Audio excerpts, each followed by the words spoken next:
নমস্কাৰ বন্ধুসকল সি হেল্পাৰচেন লৈ ইন্নাটা ভিডিঅ'ত সকলোকে স্বাগতম জনাইছোঁ। আমি যেটো আসামি জিকাৰ ইম্পৰ্টেণ্ট কুৱেশ্যন এনসাৰবিলাক আলোচনা কৰিছোঁ যি প্ৰতি যে নতুন পঢ় আহিছে তাৰ কাৰণে ইম্পৰ্টেণ্ট কুৱেশ্যন এনসাৰ আগতে বহুত কেইটা পাৰ্ট আলোচনা কৰি যদি আপোনালোকে ভিডিঅ'বিলাক চোৱা নাই তেনেহ'লে ভিডিঅ'বিলাক চাই ল'ব চেনেলটোত গৈ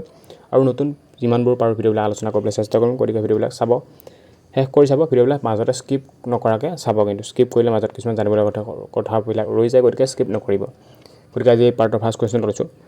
Chandrayaan 3 mission lander name Chandrayaan 3 mission লেণ্ডাৰটোৰ নেম কি বৰ্তমান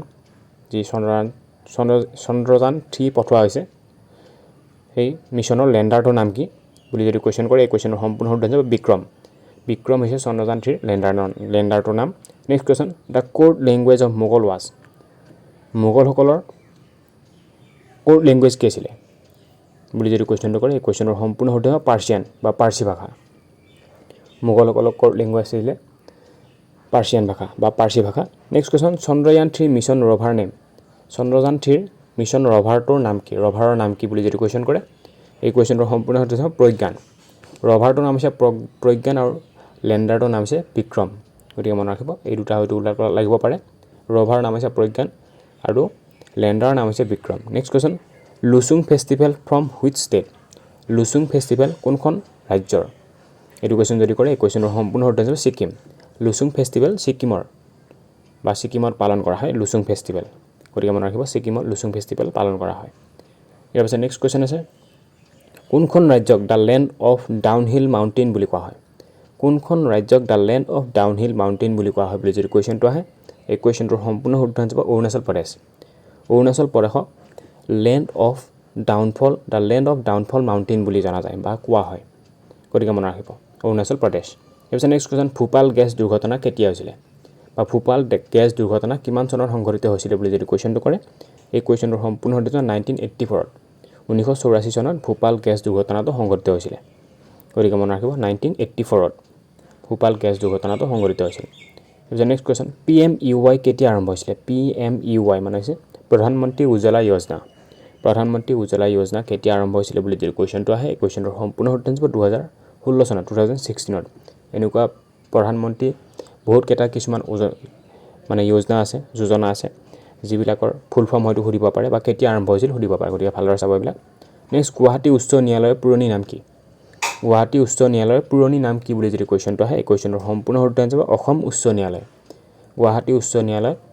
আগতে অসম উচ্চ ন্যায়ালয় নামেৰে জনা গৈছিলে বৰ্তমান গুৱাহাটী উচ্চ ন্যায়ালয় আগতে আছিলে অসম উচ্চ ন্যায়ালয়। নেক্সট কুৱেশ্যন অযোধ্যা কি নদীৰ পাৰ অৱস্থিত বুলি যদি কুৱেশ্যনটো আহে এই কুৱেশ্যনটোৰ সম্পূৰ্ণ শুদ্ধ এনচাৰ হ'ব সৰজু নদীৰ পাৰত অযোধ্যা ঠাইখন অৱস্থিত সৰজু নদীৰ পাৰত অৱস্থিত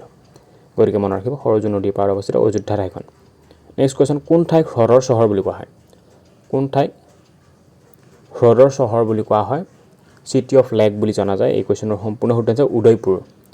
উদয়পুৰ ঠাইখনক চিটি অফ লেক বা হ্ৰদৰ চহৰ বুলি জনা যায় বা কোৱা হয় গতিকে মনত ৰাখিব উদয়পুৰ। ইয়াৰ পিছত নেক্সট কুৱেশ্যন আছে কোনখন দেশে প্ৰথম ফিফা ৱৰ্ল্ড কাপ আয়োজন কৰিছিলে বুলি যদি কুৱেশ্যনটো কৰে এই কুৱেশ্যনৰ সম্পূৰ্ণ শুদ্ধ এনচাৰ উৰুগুৱে দেশখনে প্ৰথম ফিফা ৱৰ্ল্ড কাপ আয়োজন কৰিছিলে আৰু চেম্পিয়নো আছিলে উৰুগুৱে আয়োজন কৰিছিলে আৰু উৰুগুৱে চেম্পিয়ন হৈছিলে আৰু কেতিয়া হৈছিলে যদি জানা আপোনালোকে প্ৰথম ৱৰ্ল্ড কাপ তেনেহ'লে কমেণ্ট কৰি জনাব যদি আপোনালোকে জানে। নেক্সট কুৱেশ্যন কোনখন মহাদেশক বিষুৱ ৰেখাই প্ৰায় সমানে দুটা ভাগত বিভক্ত কৰিছে বুলি যদি কুৱেশ্যনটো কৰে এই কুৱেশ্যনৰ সম্পূৰ্ণ শুদ্ধ হ'ব আফ্ৰিকা মহাদেশক বিষুৱ ৰেখাই সমানে দুটা ভাগত বিভক্ত কৰিছে গতিকে মনত ৰাখিব আফ্ৰিকা মহাদেশক। নেক্সট কুৱেশ্যন অসমৰ জাপি শিল্প কোনখন জিলাত আছে বুলি যদি কুৱেশ্যনটো কৰে এই কুৱেশ্যনৰ সম্পূৰ্ণ শুদ্ধ এনচাৰ হ'ব নলবাৰী জিলাত অসমৰ জাপি শিল্প নলবাৰী জিলাত আছে গতিকে মনত ৰাখিব জাপি শিল্প কোন জিলাত অসমৰ নলবাৰী জিলাত। ইয়াৰ পিছত নেক্সট কুৱেশ্যন আছে ৰণভূমিত প্ৰাণ হেৰুওৱা দিল্লীৰ একমাত্ৰ চুলতান কোন বুলি যদি সোধে এই কুৱেশ্যনৰ সম্পূৰ্ণ শুদ্ধ এনচাৰ ইব্ৰাহিম লোধীয়ে ৰণভূমিত প্ৰাণ হেৰুৱাইছিলে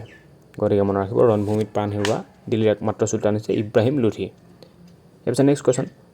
কেষ্টেল শব্দটো কি খেলৰ লগত জড়িত বা কেটেল যি আপোনালোকে যিটো উচ্চাৰণ কৰে কেটেল বা কেষ্টেল শব্দটো কি খেলৰ লগত জড়িত বুলি যদি কুৱেশ্যনটো কৰে এই কুৱেশ্যনটোৰ সম্পূৰ্ণ উত্তৰ হৈ যাব দবা খেলৰ লগত এই কেষ্টেল শব্দটো জড়িত গতিকে মনত ৰাখিব কেষ্টেল শব্দটো কি লগত জড়িত দবা খেলৰ লগত জড়িত তাৰপিছত নেক্সট কুৱেশ্যন আছে খনিজ সম্পদত ভাৰতৰ কোনখন ৰাজ্য আটাইতকৈ চহকী খনিজ সম্পদত ভাৰতৰ কোনখন ৰাজ্য আটাইতকৈ চহকী বুলি যদি কুৱেশ্যনটো কৰে এই কুৱেশ্যনটোৰ সম্পূৰ্ণ উত্তৰ হৈ যাব উত্তৰ প্ৰদেশ ৰাজ্যখন ভাৰতৰ ভিতৰত খনিজ সম্পদত আটাইতকৈ বেছি চহকী গতিকে মনত ৰাখিব উত্তৰ প্ৰদেশ চহৰখন ইয়াৰ পিছত নেক্সট কুৱেশ্যন লালবাগ ক'ত অৱস্থিত লালবাগ ক'ত অৱস্থিত বুলি যদি কুৱেশ্যনটো আহে এই কুৱেশ্যনৰ সম্পূৰ্ণ উত্তৰ হৈ যাব বেংগালুৰুত এই লালবাগ ঠাইখন অৱস্থিত লালবাগ ক'ত অৱস্থিত বুলি কুৱেশ্যন সুধিব পাৰে এই কুৱেশ্যনৰ সম্পূৰ্ণ উত্তৰ হৈ যাব বেংগালুৰুত এই লালবাগটো অৱস্থিত নেক্সট কুৱেশ্যন আছে total land border of India কিমান দৈৰ্ঘ্য বুলি যদি কুৱেশ্যন কৰে এই কুৱেশ্যনৰ সম্পূৰ্ণ উত্তৰ হৈ যাব 15,106 kilometre total land border of India হৈছে 15,106 কিলোমিটাৰ গতিকে মনত ৰাখিব টোটেলটো 15,106 next question first foreign recipient of Bharat Ratna প্ৰথমগৰাকী বিদেশী ব্যক্তি যিয়ে ভাৰত ৰত্ন লাভ কৰিছিলে কোন আছিলে এই কুৱেশ্যনৰ সম্পূৰ্ণ উত্তৰ হৈ যাব খান আব্দুল গফৰ খানে প্ৰথম ভাৰত ৰত্ন লাভ কৰিছে যিগৰাকী ভাৰতৰ নহয় তেওঁ আছিলে বিদেশৰ ব্যক্তি next question the tropical rain forest in Assam is বুলি যদি কুৱেশ্যনটো কৰে এই কুৱেশ্যনটোৰ সম্পূৰ্ণ উত্তৰ হৈ যাব দিহিং পাটকাই বৰ্ষাৰণ্য ট্ৰপিকেল ৰেইন ফৰেষ্ট মানে হৈছে বৰ্ষাৰণ্য দিহিং পাটকাই কি বুলি কোৱা হয় বৰ্ষাৰণ্য বুলি জনা যায় অসমৰ গতিকে মনত ৰাখিব তাৰপিছত next question area wise the rank of Assam among the north eastern state is north ইষ্টৰ ষ্টেটৰ ভিতৰত এৰিয়াৰ ক্ষেত্ৰত অসম কেই নম্বৰত আছে এই কুৱেশ্যনৰ সম্পূৰ্ণ উত্তৰ দিব 2 নম্বৰত প্ৰথম হৈছে অৰুণাচল প্ৰদেশ হৈছে চবতকৈ ডাঙৰ তাৰপিছত হৈছে অসম গতিকে মনত ৰাখিব area wise second number north ইষ্টৰ ক্ষেত্ৰত দেই তাৰপিছত next question the origin of Barak river lies in Barak river ক'ৰ পৰা উৎপত্তি হৈছে এইটো কুৱেশ্যন যদি কৰে এই কুৱেশ্যনৰ সম্পূৰ্ণ উত্তৰ হৈ যাব বৰাইল পৰ্বতৰ পৰা বৰাক নদীটোৰ উৎপত্তি হৈছে গতিকে মনত ৰাখিব বৰাইল পৰ্বতৰ পৰা বৰাক নদীৰ উৎপত্তি হৈছে গতিকে এই পাৰ্টটোত আমি এইকেইটা কুৱেশ্যন আলোচনা কৰিলোঁ ইম্পৰ্টেণ্ট কুৱেশ্যন হয় আগৰ পাৰ্টবিলাক যদি আপোনালোকে চোৱা নাই তেনেহ'লে আগৰ পাৰ্টবিলাক চাব আগৰ পাৰ্টবিলাকতো বহুত ইম্পৰ্টেণ্ট কুৱেশ্যন আলোচনা কৰা আছে আৰু যদি কুৱেশ্যন এনচাৰবিলাক যদি ইম্পৰ্টেণ্ট বুলি ভাবিছে তেনেহ'লে যিসকলে এই পষ্টৰ কাৰণে প্ৰিপেৰেশ্যন কৰিছে বৰ্তমান যি নতুন পদ আছে তাৰ কাৰণে যিসকলে প্ৰিপেৰেশ্যন কৰিছে তেওঁলোকৰ মাজতে এই ভিডিঅ'বিলাক যিমান পাৰে শ্বেয়াৰ কৰি দিব যাতে তেওঁলোকে এই কুৱেশ্যন এনচাৰখিনি জানে তেওঁলোকে এইখিনি জানক গতিকে তেওঁলোকৰ মাজত যিমান পাৰে এই ভিডিঅ'বিলাক শ্বেয়াৰ কৰি দিব ধন্যবাদ